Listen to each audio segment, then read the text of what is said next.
You may be surprised that there are certain things that you may think are good for your face, but just are not.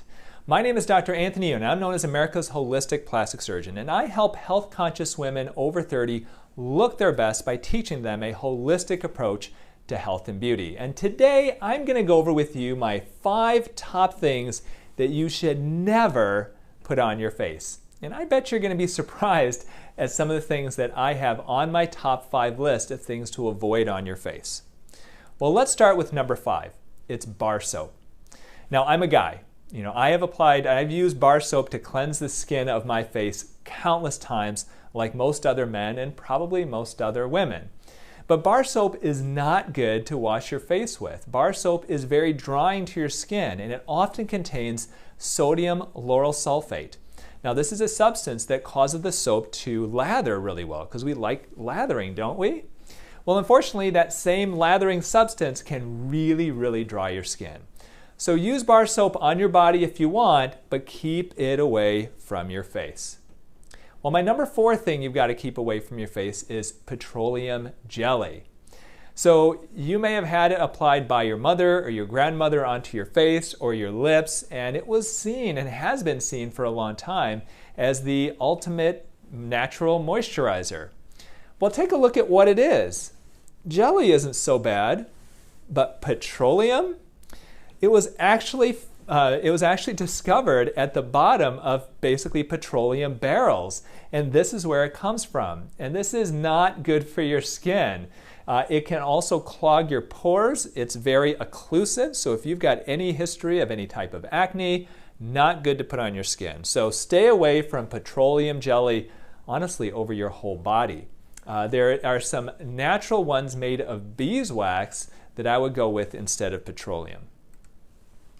Well, another thing you want to avoid is body moisturizer. Body moisturizer is great for your body, but not so great for your face. And like petroleum jelly, body moisturizer can clog your pores. It can cause you to break out.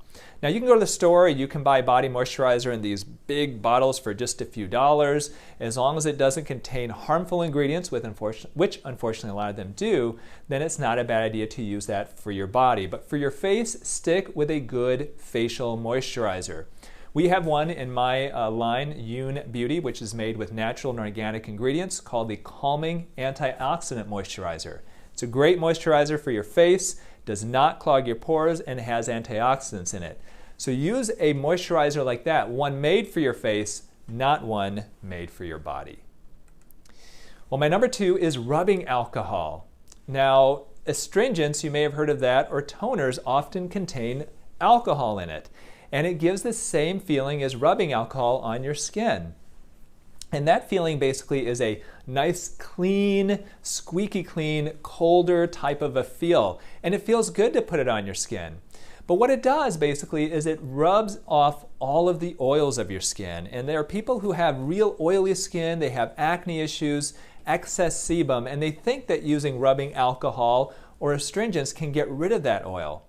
But what happens is it gets rid of the oil temporarily, but then your skin realizes that it's missing oil and it creates even more oil in response. And so what can happen is you can get into this vicious cycle where if you've got oily skin and you're using rubbing alcohol or astringents or toners with alcohol, that your skin actually gets more and more oily.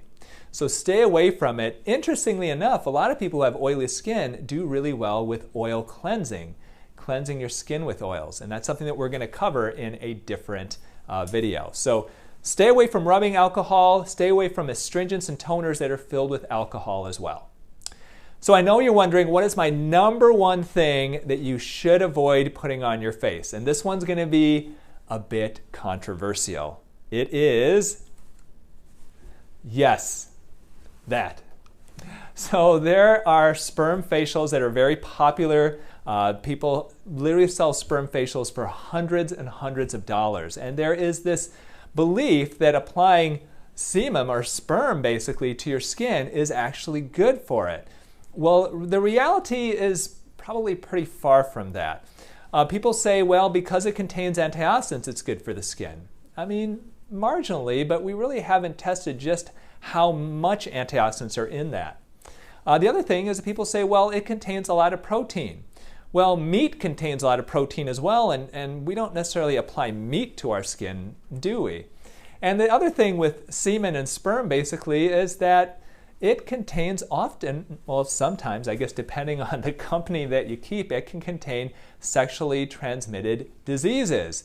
And so chlamydia of your eye is not so fun. So this is something that's kind of funny. Once again, there are places that have these types of facials, but it's not necessarily something that I would use as a beauty product. So I hope that this has been educational for you. So take a peek, subscribe, like this video, comment, and take a look at these other videos we have coming up.